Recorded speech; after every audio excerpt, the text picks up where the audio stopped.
Chapter 16. Malus's mind was a-boil as the warband followed the Beastmen pack through the forest. Kulhadar, the great sorcerer, had offered little in the way of information at the battlefield in the hollow, saying the time for talk would come once they had returned to his camp nearby. The very idea had set the Highborn's teeth on edge, but he was hardly in a position to refuse. The sorcerer's warband had suffered few losses in the battle, and they seemed more than ready for another fight, and Malus had no way to counter Kulhadar's magical prowess. If the Beastman Lord lost patience with the Drugi, Malus did not relish the thought of open battle. Kulhadar's beastmen set quickly to looting the bodies of the dead, and then with swift efficiency began butchering the healthiest and fattest of the corpses. Within an hour, the pack was ready to move, and quickly set off west. On the way out of the hollow, Kulhadar made a point of leading the warband through the spot where he and his pack had fought the enemy beastmen. In the centre of the piled corpses, Malus saw a ring of pale, withered bodies, their once muscular forms withered by the sweep of an unseen power that reduced flesh and bone to brittle ash. The bodies collapsed into dust at the heavy tread of the Cold Ones. The Highborn took note and remembered the wave of chill that had curdled the air and broken the enemy ranks. Kulhadar was giving him a message. The pack moved overland, disdaining the clear paths, and the Noglir were forced to pick their way slowly through the wild terrain. Their former guide now walked alongside them, pointing out the way with infuriating smugness. Time and again, Malus found himself hoping that the creature would wander too close to spite and lose an arm for his clumsiness, but the opportunity never arose. After almost an hour, the pack turned north, and the warband found itself climbing the mountain's steep slope. The air was cold, but no wind stirred the dark trees. There was a sound, almost like a humming, in the air, so deep as to be almost undetectable. Spite felt it, and occasionally shook his head to try and free himself from the sound. If their beastman guide noticed it, he gave no sign. 2 more hours of hard travel saw them perhaps a quarter of the way up the wooded mountainside. A horn sounded mournfully up ahead, accompanied by faint cries. Malus suspected they had reached the sentries guarding the Beastman camp. 10 minutes later, the warband reached a sprawling encampment of crude shelters formed from limbs and pine branches, arranged around the mouth of a large cave that gaped from the mountainside. Malus could just see the back of Kulhadar disappearing into the cave when their guide grunted and barked, pointing them off to the right. The guide led them to a reasonably clear area near the edge of the camp, with the gestures and grunts conveyed to them that they were to remain there. Near the centre of camp, someone had got a fire going, and a chorus of voices were raised in an eerie barking chant. "Stand!" Malus commanded, and slid wearily from the saddle. Every part of him, from the neck down, ached, and he was covered in dried blood and less savoury fluids. The rest of the warband followed suit, silent and stoic as ever. "Dalva!" the Highborn called. "If these beasts have camped here, there must be a spring somewhere nearby. Go see if you can find it. I smell like a dung heap." "Indeed, my lord, I hadn't noticed," the rogue said with a mocking grin, then quickly slipped from sight. Malus threw a half-hearted glare at the retreating man, then started fumbling at the buckles of his armour. "Are you certain that's wise?" Lenara asked, checking her mount for injuries a few yards away. "I've had this cursed harness on for 3 days," Malus growled.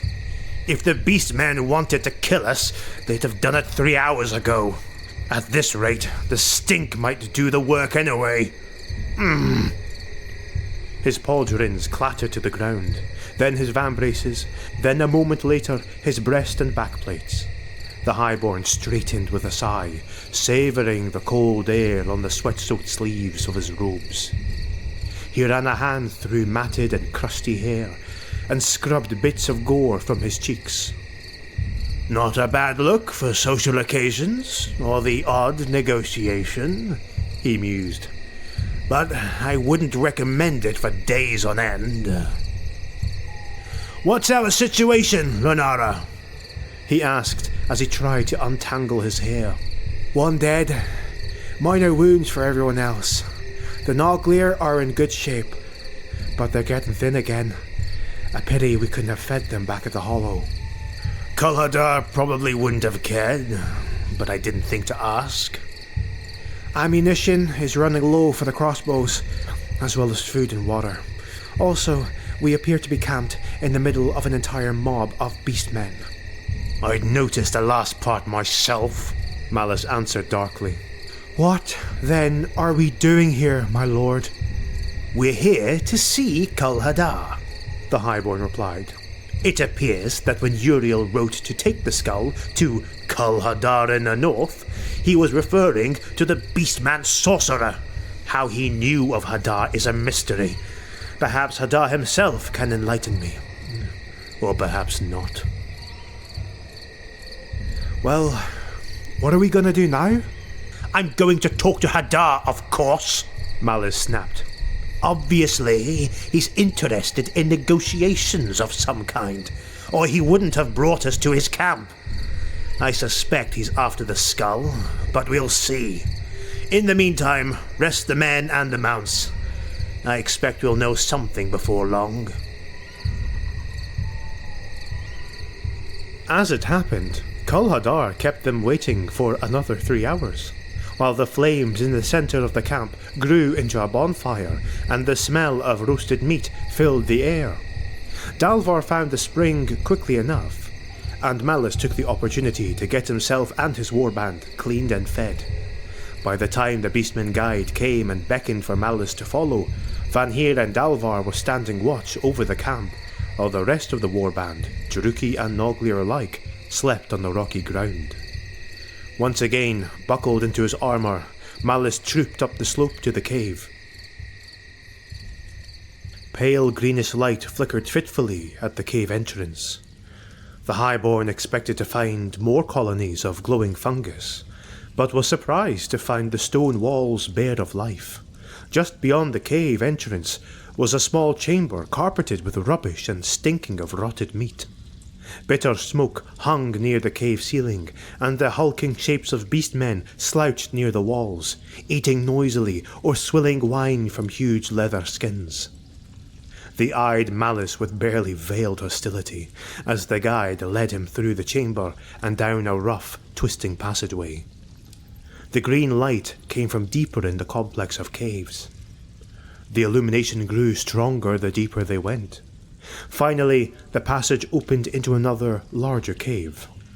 As Malus crossed the threshold, he felt a wave of coldness pass through his body, as though he'd stepped through a ghostly wall of ice. He looked down and saw that the floor was covered in crude symbols etched with pale chalk. The sorcerer's wards, he thought. The shaman sat on a broad ledge at the far end of the cave, his large staff close to hand. The sorcerer's dark eyes were studying him with intense curiosity. Something surprised him, Malus realized. Could it be Nagaira's talisman? Perhaps his magic doesn't work so well against it. Unlike the previous cave, this chamber was surprisingly clean. Symbols were etched into the walls and ceilings of the space, and several collections of jars, pots, bones, and feathers were arranged on rocky shelves around the cave. The chamber's wall was lit with a powerful greenish light, emanating from what looked like an enormous faceted crystal growing from the floor of the cave. Kulhadar dismissed the guide with a broad clawed hand. Up close, the Beastman Sorcerer was a fearsome sight. He was large and powerfully built, even for a beastman. Had he stood, his horned head would have scraped the cave's 7-foot ceiling. Necklaces of bone and feathers hung from his thick neck, as well as a number of brass medallions etched with crude sigils. Malus was shocked to realize that they looked strikingly similar to the runes carved on the surface of Uriel's relic. The sorcerer's black eyes studied him dispassionately, his long snout and huge, glossy ram's horns lending him an aura of otherworldly menace. Power reverberated through the air, vibrating against Malus's bones. Hercule says you have come to the wastes, seeking me by name, and bearing a skull in your hand, Kul Hadar said. Malus considered the beastman's words for a moment. It was disconcerting to hear intelligible Jurhir rumbling from that bestial snout. More sorcery? Malus thought. Perhaps. Finally, he nodded. That is so. The highborn caught the slightest tremor in the beastman's powerful frame, and there was no mistaking the fevered gleam in his black eyes. Ah, Malus thought. Interesting.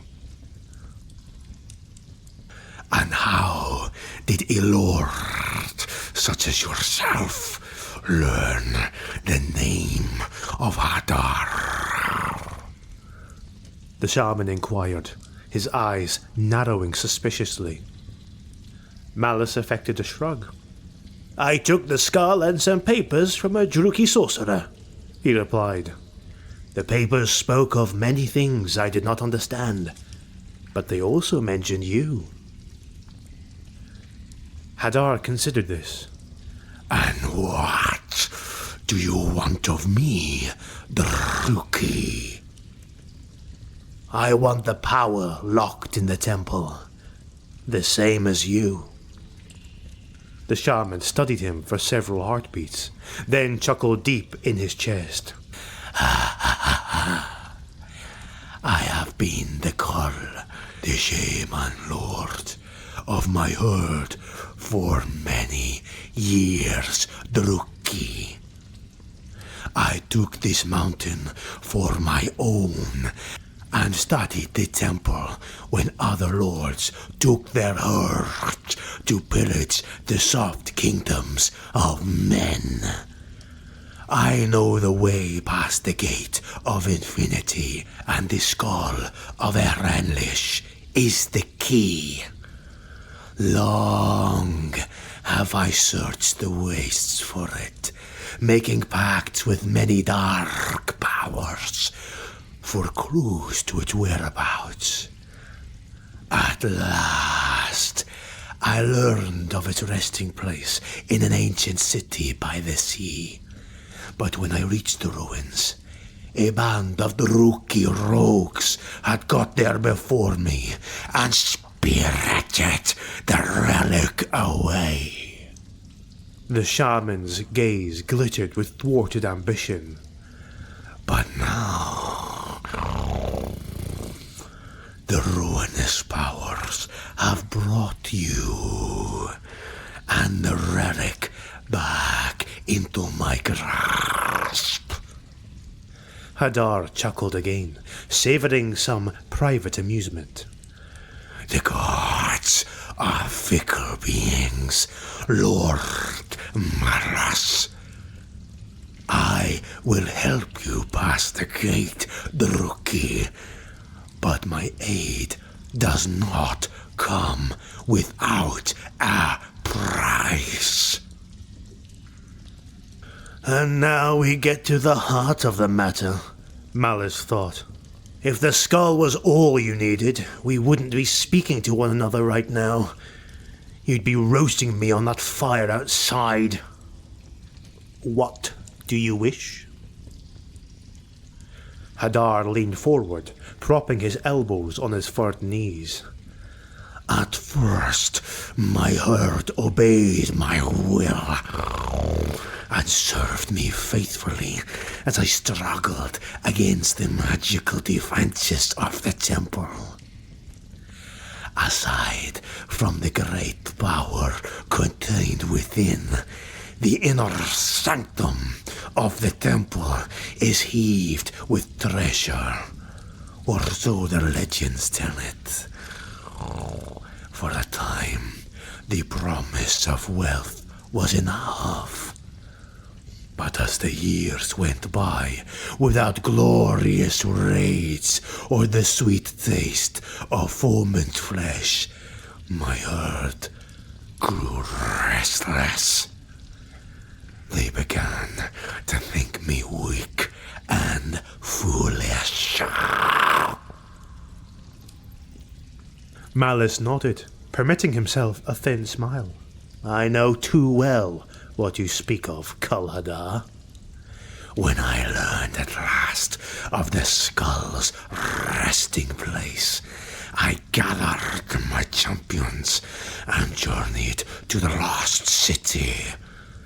But while I was gone, my lieutenant, Machuk, rose up and claimed the herd for his own. When I returned empty-handed, he hunted me through the forest like an animal. The hunting party you fought in the woods was one of several searching the mountains for me.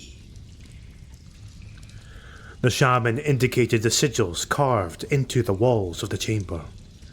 My magics and the power of the warp stone here have been enough to conceal myself and my band. But it is only a matter of time before we are found. The highborn nodded thoughtfully, folding his arms. He could guess where the conversation was headed. You want me to help you regain control of your herd? The shaman grunted in acknowledgement. Yes, your numbers are few, but you wear hard shells and have weapons that kill from far away, as well as fearsome beasts that carry you into battle. Machuk has ways of defeating my magics, but he has no defense against you. If we strike swiftly, we can kill him and his champions, and I can regain my control of the herd. More importantly, Hadar pointed out, raising a clawed finger for emphasis. I can regain access to the sacred grove at the heart of the Horde camp. I will need the power contained there to unlock the secrets of the skull of Erenlesh and learn how to open the gate of infinity. At which point you'll throw me to your herd and claim the temple's power for yourself, Malus reasoned. Of course, I am no stranger to treachery myself. Very well, Kulhadar. We have an agreement. I and my warriors will gain you access to the grove, and you will reveal to me the secret of the skull. And then... The shaman smiled, a slow revelation of cruel teeth. Why then, the power in the temple will be ours. This is madness, Lenara said, leaning against the flank of her Noglear with arms folded and a defiant look in her eye. The rest of the warband had circled the Noglear and now clustered around to hear the news from their lord. A chorus of guttural shouts went up from the bonfire near the centre of the camp.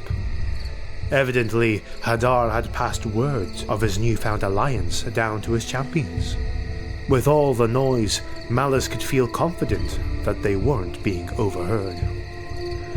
The plan is not without risk, he conceded, But we need Hadar to unlock the gate, and he won't turn on us until he's pacified the rebellious herd. They aren't simply going to bow their heads the minute we've killed this Machuk and go on as though the rebellion never happened. Until Hadar has cemented his authority, he will need us, and there are ways we can keep the herd restive until we've learned what we need to know about the skull. Van Heer shook his head. We're not dealing with other Druki, my lord. It's not as though we can play one lord off against another with promises of succession, or stoke buried feuds to keep this herd at one another's throats. No, but we can keep them angry at Hadar.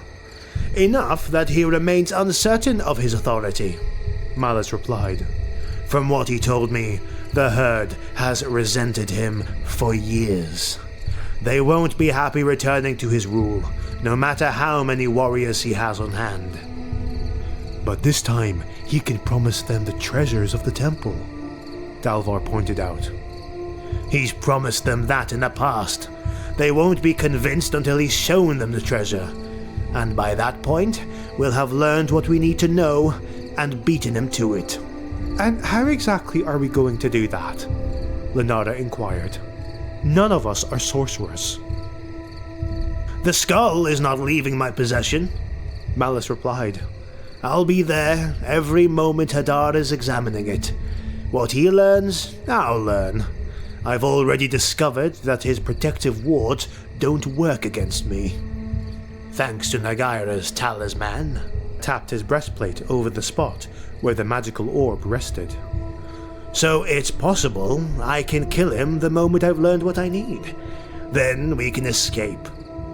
With a horde of vengeful beastmen howling for our skins, Van Heer muttered. Once I have the power within the temple, they'll have ample reason to howl, believe me. My lord, do you actually know what this great power is? Lenara asked. Does anyone know? Malus fought a surge of anger. It's a power that two great sorcerers have spent years of effort and substantial wealth to acquire, he said coldly. What more do we need to know? Great power finds a way to make itself felt, Lenara. It will obey me as much as it would Uriel or Hadar, and I will not hesitate to use it on my enemies. And besides that, the Highborn spread his arms to encompass the warband. Think of the riches the temple holds. Wealth beyond your dreams, enough to make each of you a lord in your own right. Think of that. When we make it inside, you can take as much as your Norglia can carry. You have my oath on it. The gleam of naked avarice thawed the masks of uncertainty on many of the Druki's faces. Van Heer and Dalvar in particular. Lenara gave a loud snort. Gold's not much use to a corpse, she growled. But it's not as though this is open to a vote. You've decided, and that's that. And the Dark Mother be with us all. When do we ride? We ride out tomorrow night and strike at dawn, Malus said. Until then, sharpen your blades and mend your armor. There's hard fighting ahead.